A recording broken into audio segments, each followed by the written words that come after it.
की विनती है, टोटल नीट और जेई का एग्जाम देने वाले सर 25 लाख बच्चे हैं। नीट और जेई का एग्जाम देने वाले शायद 25 लाख से भी ज्यादा हैं सर। अब आप बस इतना सोच लीजिए कि क्या हम 25 लाख बच्चों का एग्जाम करवाने के लिए क्या हमारे पास पब्लिक ट्रांसपोर्टेशन अवेलेबल है? नंबर वन, क्या उसके लिए हम लोग तैयार हैं? और अगर आप पब्लिक ट्रांसपोर्टेशन प्रोवाइड करते हैं तो बहुत अच्छा है। और आपको बता देता हूं, वहां पर हम लोगों को सोशल डिस्टेंसिंग की पालना करनी पड़ेगी, यानी कि एक बस में जहां 50 सीटें होती हैं वहां पर 25 बच्चों से ज्यादा होने ही नहीं चाहिए। 25 बच्चों से ज्यादा वहां ट्रैवलिंग नहीं होनी चाहिए बस के अंदर। आपको भी पता है कि सोशल डिस्टेंसिंग कितनी इंपॉर्टेंट है, आप अच्छे से जानते हैं इस बात को। सोशल डिस्टेंसिंग के क्या मायने हैं, गवर्नमेंट शुरू से सिखाती आ रही है। कोरोना में हम लोग इस चीज को फोन पे जब किसी को कॉल करते हैं तो सुन सुन के पक गए हैं, लेकिन हम लोग, हमारे लिए इंपॉर्टेंट है, हमें ये पता है। और ये हमें पता है तो आपको भी पता है, क्योंकि मैसेजेस तो गवर्नमेंट की तरफ से ही आ रहे हैं। तो पब्लिक ट्रांसपोर्टेशन में आपको भी पता है कि सोशल डिस्टेंसिंग हमें रखनी पड़ेगी। तो वहां पर 50 अगर सीट होती है एक बस के अंदर तो 25 बच्चे ही बैठ पाएंगे। मतलब 25 बच्चे या 50 सीट है ओवरऑल, टोटल एक सीट पे दो लोग बैठ सकते हैं, एक सीट पे एक ही बच्चे को बिठाना, यानी कि टोटल 25 बच्चों का ट्रांसपोर्टेशन। और इतनी रिस्ट्रिक्शन आप कर पाओगे? क्या ट्रैवलिंग के प्रबंध हो जाएंगे? क्या बसों में सेफ्टी या फिर जो रेल्स हैं, ट्रेन है, उनमें सेफ्टी का सारे मेजर्स सब पूरे कर लिए हमने? अगर कहीं किसी की तबीयत खराब हो गई तो क्या उसको हम लोग मेडिकल सुविधाएं देने को एकदम प्रतिबद्ध हैं? क्या हम लोग ऐसी सिचुएशन पैदा कर चुके हैं? सवाल है सर आपका। सर फ्लड आ रही है सर, पानी इतना फैल चुका है, उसको कंट्रोल नहीं कर पा रहे। आपको लगता है कि छोटी छोटी सिचुएशंस में हम लोग काम कर चुके हैं?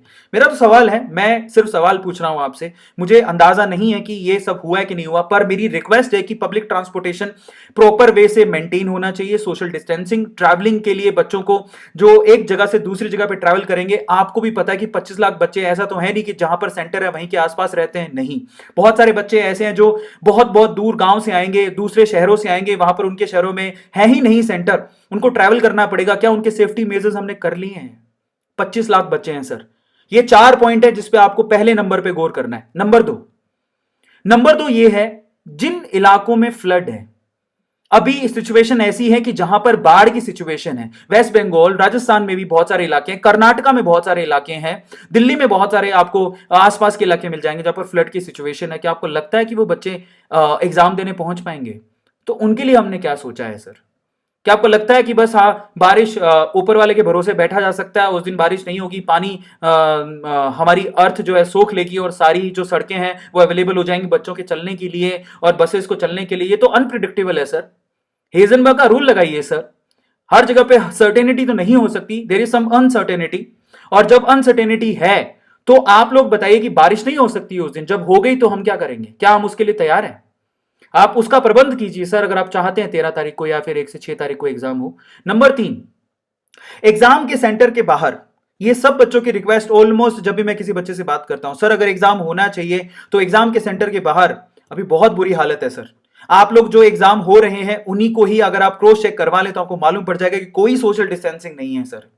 वहां पर किसी तरह की आप वहां पर एग्जाम नहीं किया जा रहा है बच्चों को ढंग से। सैनिटाइजर अवेलेबल है, मास्क अवेलेबल है, क्या वहां पर डॉक्टर्स अवेलेबल हैं? नहीं है सर, आपको भी पता है इस बात का। और जो एग्जाम बाकी हो रहे हैं अभी करंट सिचुएशन में, उनकी ही बुरी हालत है सर। और मेरा सिर्फ इतना, मैं हालात पे जायजा ना लेते हुए मैं सिर्फ इतना कहना चाहता हूं कि क्या सर हम लोग 25 लाख बच्चों के लिए सेफ्टी मेजरमेंट प्रिकॉशन सेंटर पर कर सकते हैं, कर चुके हैं? क्या सैनिटाइजर, बच्चों को विश्वास दिलाया जा रहा है कि सैनिटाइजर, टेम्परेचर मेजरिंग इंस्ट्रूमेंट और यहां पर मास्क और डॉक्टर एनी टाइम अवेलेबल रहेगा 3 घंटे के लिए? सवाल है सर। और अगर आपने कर दिए हैं तो बहुत अच्छी बात है, बच्चे शायद एग्जाम देने चले जाए। Number 4, handle the crowd outside the examination centre. Sir ये सिचुएशन, ये फोटोज देख लीजिए आप, सबको बताइए जब एग्जाम होती है तो कितनी क्राउड होती है बाहर, उनके मॉम डैड रिश्तेदार और बच्चे जो बाहर निकलते हैं तो कितना क्राउड होता है, उसको कैसे मैनेज करेंगे सर? मतलब एग्जाम होने से पहले बहुत क्राउड होती है, एग्जाम होने के बाद भी बहुत ज्यादा क्राउड होती है, उसको कैसे मैनेज किया जाएगा सर? क्या हम उसके लिए प्रिकॉशनरी मेजर ले लिए हैं सर? ये सवाल है सर। और सब बच्चों को ये बात गवर्नमेंट तक पहुंचानी, और मेरी रिक्वेस्ट है हर एक बच्चे को कि वो गवर्नमेंट तक पहुंचाएगा। नंबर 5, ये बहुत इंपॉर्टेंट पॉइंट है और यहां से मेरा थोड़ा दिल दुखता है। ऐसे बहुत सारे घर है जिनको क्वारंटाइन कर दिया गया है, ऐसे बहुत सारी कॉलोनीज है जिनको क्वारंटाइन कर दिया गया है, बहुत सारे फ्लैट मेरे पड़ोस में जो पड़ोस वाला फ्लैट है वहां पे पर्चा चिपका हुआ है कि ये लोग 15 से 20 दिन के लिए क्वारंटाइन है। और ऐसे बहुत जगह पे सिचुएशंस ऐसी हैं। आपको भी पता है। और ऐसे बच्चे जो 2-2 साल से, 1-1 साल से तैयारी कर रहे हैं, अचानक से कोरोना की पकड़ में आ चुके हैं वो बच्चे, और वो क्वारंटाइन कर दिए गए, क्या उनको फील नहीं होगा कि हम लोग एग्जाम कैसे देंगे? जो क्वारंटाइन एरियाज हैं, जो कंटामिनेटेड जोन्स हैं, वहां से बच्चों को एग्जाम सेंटर तक कैसे पहुंचाएंगे सर? क्या उसके लिए हमारी तैयारी है? और वो तो वैसे ही उन उन लोगों पे क्वेश्चन मार्क है। क्या आपको लगता है कि जो क्वारंटाइन कर दिए गए हैं, जो ऐसी सिचुएशन में लोग हैं जो कि कोरोना के सस्पेक्टेड हैं, उनको क्राउड में आने का आप लोग रिस्क उठा सकते हैं सर? क्या वो लोग, आप देखो वो एग्जाम तो जब ये बच्चे देंगे तो उन बच्चों का भी मन करेगा एग्जाम देने का। ऐसा तो है नहीं कि आप इनको कहोगे तुम ले एग्जाम दे लो, जो कोरोना वाले पॉजिटिव निकल के आए वो घर पे बैठो, ऐसा तो पॉसिबल नहीं है सर। एग्जाम देने का मन तो उनका भी करेगा। एग्जाम देने का मन अगर उनका भी करेगा तो आप लोग मुझे बताइए सर, गवर्नमेंट से मेरा सवाल है, जो कंटामिनेटेड जोन में आ रहे हैं, जो बच्चे एग्जाम नहीं दे सकते, कोरोना पॉजिटिव हैं, चाहे उनकी तैयारी है फिर भी कोरोना पॉजिटिव है क्योंकि उनको क्वारंटाइन कर दिया गया तो बाहर नहीं निकल सकते, आप लोग क्या ये रिस्क उठा लेंगे कि वो बच्चे क्राउड में बाहर आके बाकी स्वस्थ बच्चों के साथ एग्जाम दे? मैं यहां पे उन बच्चों की बहुत रिस्पेक्ट करता हूं, मैं हाथ जोड़ के विनती करता हूं, शब्दों को सही तरीके से लीजिए, मुझे सबकी चिंता है। मैं सिर्फ ये कह रहा हूं कि वो बच्चे, उनका भी तो मन करेगा एग्जाम देने का, पर क्या ये रिस्की नहीं है?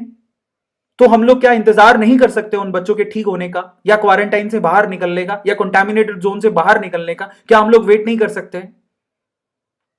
सर क्या हो जाएगा सर, यहां 1 साल खराब होने की आप बात करें या लाखों जिंदगियां खराब होंगी, दोनों में फर्क नहीं है क्या सर? और आप जानते हैं कि हमारा हिंदुस्तान, हमारा जो देश है, वो जनरेशन के लिए, भावी पीढ़ी के लिए जाना जाता है। हमारे पास सबसे ज्यादा यूथ है, और इस सिचुएशन में अगर इस यूथ पे कुछ भी क्वेश्चन मार्क लग गया, इस यूथ को कुछ भी हो गया, क्या हम अपने आप को माफ कर पाएंगे सर? और उसके लिए क्या आप लोग तैयार हैं क्या? मैं तो सिर्फ इतना पूछ रहा हूं आपसे। अगला है, ऐसे बच्चे बहुत सारे मिलेंगे जिनको अस्थमा है, और आपको भी पता है कि ये रेस्पिरेटरी प्रॉब्लम है। ये जो कोरोना की सिचुएशन है वो रेस्पिरेटरी प्रॉब्लम्स हैं, डिजीज है, सांस से जुड़ी हुई समस्याएं हैं कोरोना की। जिनको अस्थमा है, वो स्टूडेंट जो कि नीट की तैयारी कर रहे हैं, जेई की तैयारी कर रहे हैं, और जिनको अस्थमा है, आपको लगता है कि क्या वो लोग सुरक्षित रहेंगे? सवाल है सर मेरा। जिनको अस्थमा है वो बच्चे एग्जाम कैसे देंगे? प्लीज आप मुझे बताएंगे। जो कंटामिनेटेड जोन में, वो एग्जाम कैसे देंगे? क्या हम उनके लिए तैयारी कर ली है?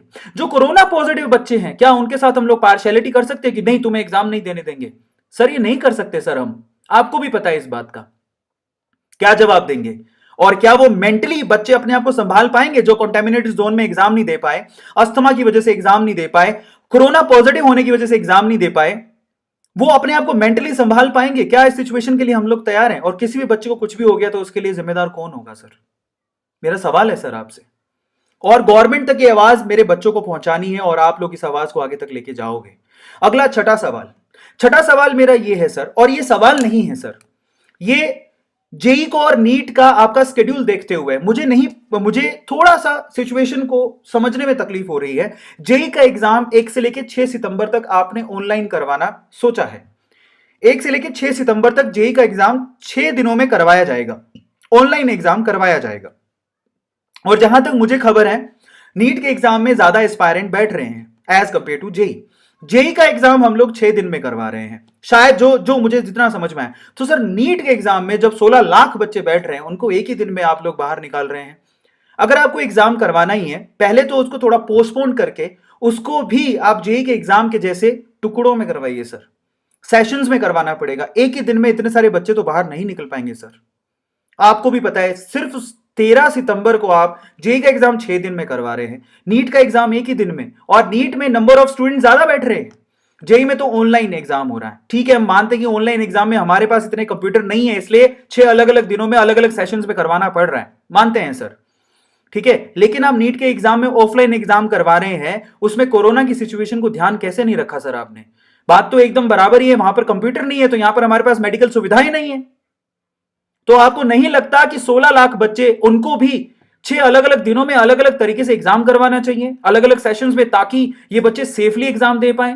ये क्या है आप मुझे बताइए। क्या इतनी, ये मेरे को किसी बच्चे ने सजेस्ट किया, मुझे बच्चे ने बोला कि सर